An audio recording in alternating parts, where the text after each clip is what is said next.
professor Álvaro Santos Pereira é a melhor escolha e é a melhor escolha por ser independente, não vem nem de dentro do banco, nem vem de um governo, é independente. Depois de semanas de especulação sobre quem iria substituir Mário Centeno à frente do Banco de Portugal, finalmente o governo anunciou o próximo governador. O período de indefinição fez com que Centeno venha a ceder o tempo do mandato à frente do Supervisor Nacional. Álvaro Santos Pereira é assim o próximo governador do Banco Central, o sucessor de Mário Centeno, e é por isso que o economista e antigo ministro é a figura da semana.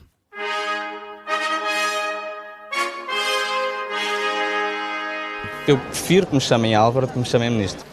Esta frase foi o cartão de visita de Álvaro Santos Pereira quando chegou a Ministro da Economia e do Emprego no governo de Pedro Passos Coelho, em junho de 2011.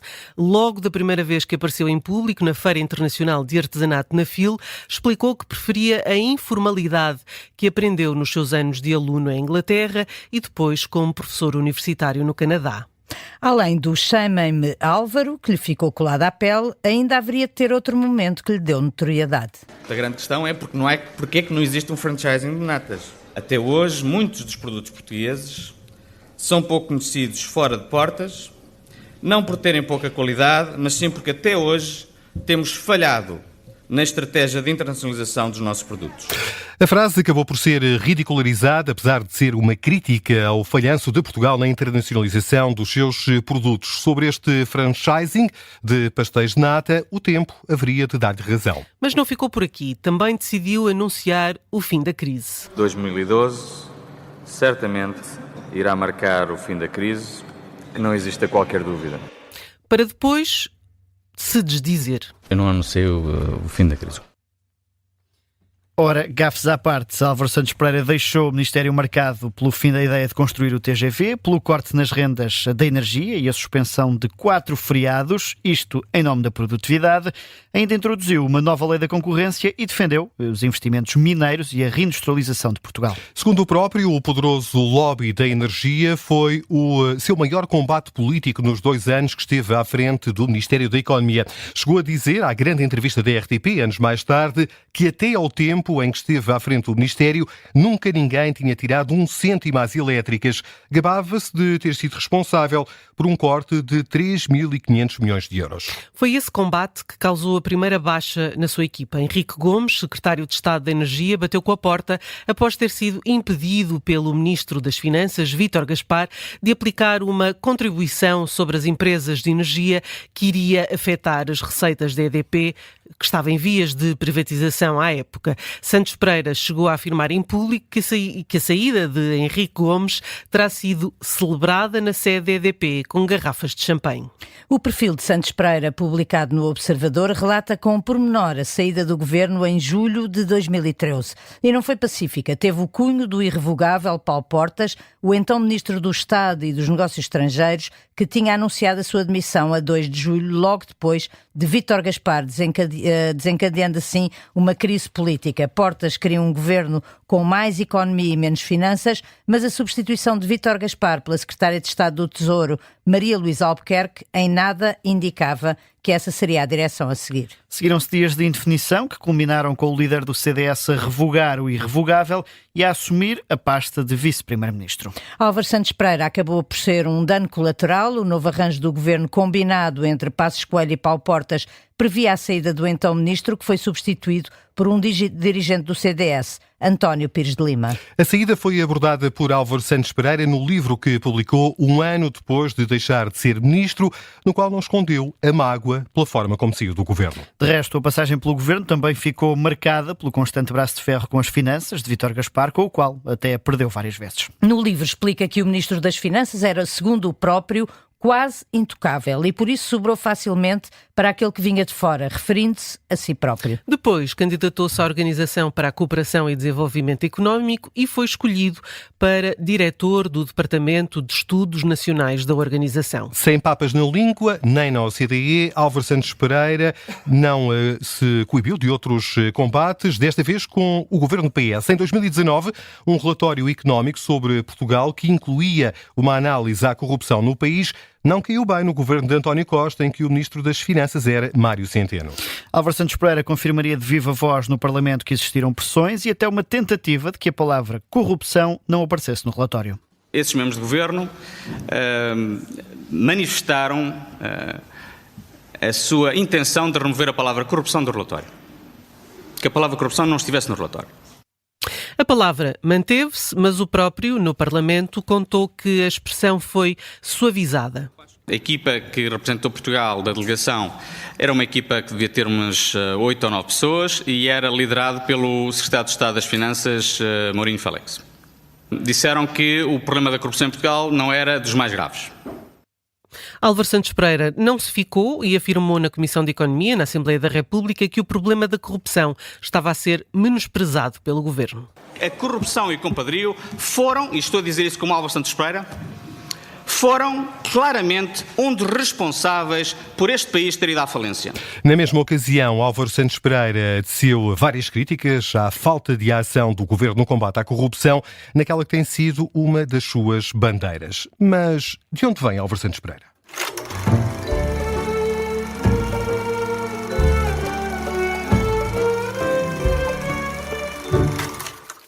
Álvaro Santos Pereira nasceu em 1972 em Viseu e é de nacionalidade portuguesa e canadiana. Santos Pereira licenciou-se em Economia pela Faculdade de Economia da Universidade de Coimbra e doutorou-se na mesma área pela Simon Fraser University em Vancouver. Pai de 3 filhos, gosta de ler, mas também de escrever, livros sobre a economia portuguesa, memórias, onde contou a sua passagem pelo governo PSD-CDS, sem medir as palavras contra Paulo Portas e o irrevogável, mas também ficção, Diário de um Deus Criacionista, a história de Deus e da sua solidão infinita, é um dos livros que já publicou. Entre 2000 e 2004 ensinou no Departamento de Economia da University of British Columbia e entre 2004 e 2007 foi docente no Departamento de Economia da Universidade de York, onde lecionou Economia Europeia e Desenvolvimento Económico.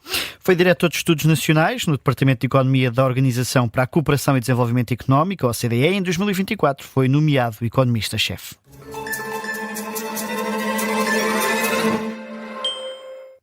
E como sempre, vamos agora ouvir a mensagem de um amigo, conhecedor da figura da semana. A Raquel tem esta missão de encontrar esse amigo, que esta semana é Sérgio Monteiro. Foi secretário de Estado de Álvaro Santos Pereira e ficou conhecido como o secretário de Estado das privatizações, pelo papel que teve na privatização do CTT e da TAP. Ora, vamos ouvir o que nos conta do novo governador do Banco de Portugal. Sérgio Monteiro, conte-nos um episódio com o Álvaro Santos Pereira que acho que o caracteriza. A história que me recordo, e que de alguma maneira acaba por refletir aquilo que é o Álvaro Santos Pereira, foi logo a nossa primeira conversa. Nós não nos conhecíamos quando eu fui sondado para poder aceitar ficar na equipa do Álvaro Santos Pereira no Ministério da Economia, como secretário de Estado dos Transportes e Infraestruturas. E na nossa primeira conversa, nós éramos ambos independentes, nunca tínhamos estado na política, e ele disse uma coisa que eu não me esqueci, é que naqueles lugares só vale a pena estar para reformar, para mudar o país.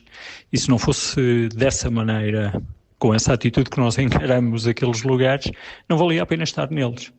E a conversa impressionou-me de início por causa disso. Eu percebi que tinha à frente alguém com quem eu ia trabalhar e que era um verdadeiro reformista, um homem que acreditava que o país precisava de ser melhorado, mas também acreditava que ia conseguir reformar aquilo que estava no seu quadro de responsabilidades. E depois acabou por haver duas áreas, uma diretamente a ver com o meu trabalho e outra lá no Ministério da Economia, que eu acho que são bem o exemplo da forma como ele encara as reformas. No caso da renegociação das PPPs, mas também no caso da reforma do mercado laboral, foi tudo feito por acordo.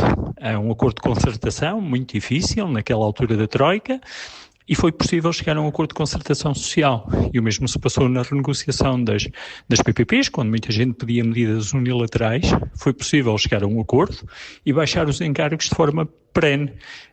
Isso mostra que reformar não precisa de ser um exercício unilateral, pode ser um exercício feito de forma construtiva e por acordo, como acho que o Álvaro Santos Pereira bem demonstrou. E o que é que deseja para o futuro do Álvaro Santos Pereira? Hoje o Álvaro Santos Pereira tem uma dimensão mundial. Para lá da experiência que teve no governo até 2013, a partir de 2014 trabalhou na OCDE, onde subiu internamente até economista-chefe e granjeou um prestígio que lhe permitiu estar com os principais atores, não só do mundo financeiro, mas também do mundo político a nível mundial.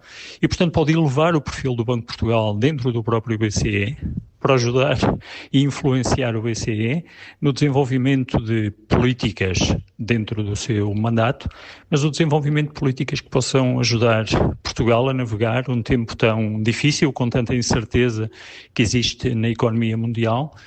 Julgo que pode ser um contributo muito importante para o futuro. Desejo-lhe por isso, obviamente, as maiores felicidades e deixo-lhe um abraço muito amigo. E é assim que o amigo Sérgio Monteiro prevê um futuro auspicioso, no mínimo, para o novo governador do Banco de Portugal. E para onde vai Álvaro Santos Pereira? Para já, para o Banco de Portugal, onde será governador pelo menos durante um mandato de 5 anos. E que tipo de governador será? Mais ou menos informal? Será que vamos poder continuar a tratar o novo governador apenas por Álvaro? E será que vai incomodar o governo que agora o acabou de nomear? E finalmente, a pergunta que todos fazem, será que vai ter direito a 2 mandatos ou fica como Centeno? Vamos ter que esperar durante mais alguns anos até à conclusão deste primeiro mandato, que só se vai iniciar depois de setembro. Muitas perguntas que ficam no ar para a semana. Mais uma figura, mais um protagonista.